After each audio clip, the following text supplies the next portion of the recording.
السلام علیکم محترم احباب گرامی، امید کرتا ہوں کہ آپ تمام خیر و عافیت سے ہوں گے۔ آج کی ویڈیو بہت ہی اسپیشل ہونے والی ہے۔ اگر آپ کو یہ ویڈیو پسند آئے تو آپ اس کو لائک اور سبسکرائب ضرور کیجئے۔ اس کے علاوہ بیل آئیکن کا بٹن بھی دبا دیجئے تاکہ ہماری ہر نئی آنے والی ویڈیو آپ تک بآسانی پہنچ سکے۔ زندگی وہ سورج ہے جسے اگر طلوع آفتاب ہونا ہے تو غروب آفتاب بھی ضرور ہونا ہے۔ زندگی وہ شمع ہے جس کا مقدر آخر کار بجھ جانا ہی ہے۔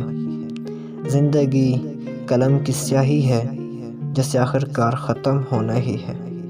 زندگی بھی بہت عجیب ہے، کبھی کبھی اتنی خوبصورت لگنے لگتی ہے کہ جی چاہتا ہے کہ ہمارا ناطہ ہمیشہ کے لیے زندگی سے جڑا رہے، کبھی بھی یہ ناطہ نہ ٹوٹے۔ اور کبھی جب زندگی ہماری امیدیں اور توقعات پورے کرنے میں ناکام رہتی ہے تو دل کرتا ہے کہ یہ زندگی جلد از جلد ختم ہو جائے، مگر یہ حقیقت ہے کہ دکھ اور درد میں وقت طویل سے طویل تر ہوتا جاتا ہے۔ اسی طویل سفر سے انسان ہار کر مایوسی کا شکار ہو جاتا ہے۔ انسان خود بھی سمجھ نہیں پاتا کہ آخر اس ساری صورتحال سے کیسے نمٹا جائے۔ انسان کی فطرت ایسی ہے کہ اسے زندگی میں سب کچھ اپنے مطابق چاہیے، سب اس کی مرضی اور منشا کے مطابق نہیں ہوتا تو وہ نا امید اور مایوس ہو جاتا ہے۔ ساتھ ہی اسے احساس ستاتا ہے کہ اب اسے مزید نہیں جینا۔ انسان بنیادی طور پر جلد باز واقع ہوا ہے۔ اسے اگر کچھ حاصل کرنا ہو تو اس کے لیے تک ودو کرتا ہے، دعائیں مانگتا ہے، محنت کرتا ہے، مگر جب اس کی منشا کے مطابق اس کو پھل نہیں ملتا تو وہ تھک ہار جاتا ہے، اور اسی تھکن میں وہ مایوسی کے اندھیرے میں اپنا وجود، اپنی امید اور اپنا یقین کھو بیٹھتا ہے۔ اسے زندگی بے رنگ لگنا شروع ہو جاتی ہے، دوسرے الفاظ میں اس کی زندگی میں دلچسپی ختم ہو جاتی ہے۔ مگر یاد رکھیے کہ کچھ بھی ہمیشہ کے لیے نہیں ہوتا۔ وقت کی ایک خوبصورتی یہ بھی ہے کہ یہ کبھی بھی ایک جیسا نہیں رہتا۔ مشکل ہو تو آسانی بھی مل جاتی ہے۔ حالات چاہے جتنے بھی کٹھن ہوں، مشکلات کے بادل جتنے بھی کالے کیوں نہ ہوں، آسانی کی صبح کا سورج ضرور طلوع ہوتا ہے۔ نہ دکھ سدا رہتا ہے اور نہ سکھ۔ ایسے ہی ناکامی اور کامیابی بھی ہمیشہ کے لیے نہیں ہے۔ اس لیے سب سے اہم بات یہ ہے کہ انسان کو کبھی بھی مایوس نہیں ہونا چاہیے، بلکہ مشکلات کے آنے پر مایوسی کے اندھیروں میں بھی امید اور یقین کا چراغ جلاتے رہنا چاہیے، کیونکہ اگر انسان مایوسی کے اندھیرے میں امید کا چراغ جلاتا ہے تو اس کی روشنی انسان کے وجود کو منور کر دیتی ہے۔ اس روشنی سے انسان باطنی و ظاہری طریقے سے مزید مضبوط ہو جاتا ہے۔ وہ سمجھ جاتا ہے کہ یہ ناکامیاں اور مشکل وقت سب عارضی ہے۔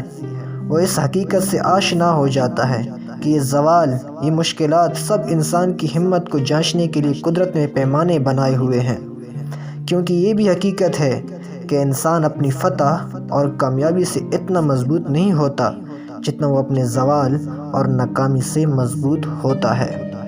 حقیقت میں مشکل اور نامساعد حالات میں سے انسان کو اپنی خود کی پہچان ہوتی ہے، اور اسی عمل میں اسے اپنے وجود کا ادراک ہوتا ہے۔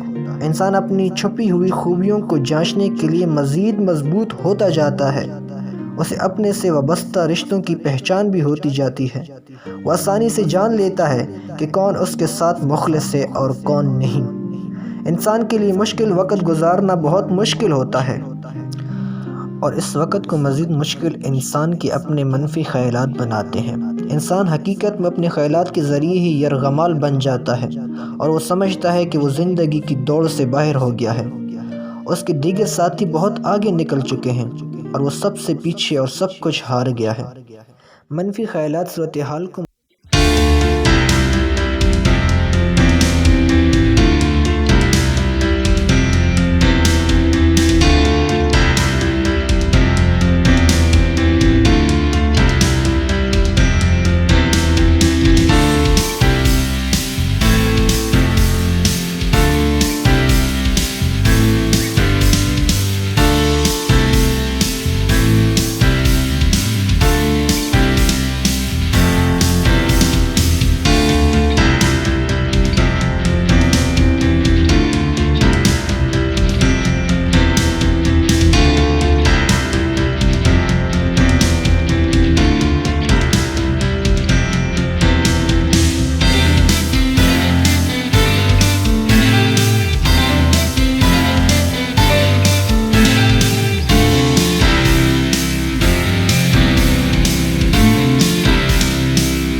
اور یقین کا چراغ بہت ہی خوبصورت اور قیمتی چیز ہے۔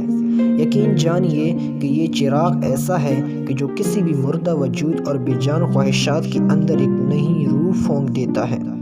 اس چراغ کی روشنی اتنی خوبصورت اور معطر ہے کہ انسان اس کی خوشبو سے خود کو پر نور محسوس کرتا ہے، کیونکہ اس کی روشنی اپنے اندر ایک خاص جادوئی طاقت رکھتی ہے، اور اسی جادوئی طاقت کے ذریعے انسان کی سب مایوسی اور پریشانیاں ختم ہو جاتی ہیں۔ اس لیے مشکل حالات کو اپنے رویے سے مشکل ترین نہ بنائیں، بلکہ امید اور یقین کو تھام کر رکھیں گے تو ہر مشکل سفر بآسانی کر سکیں گے۔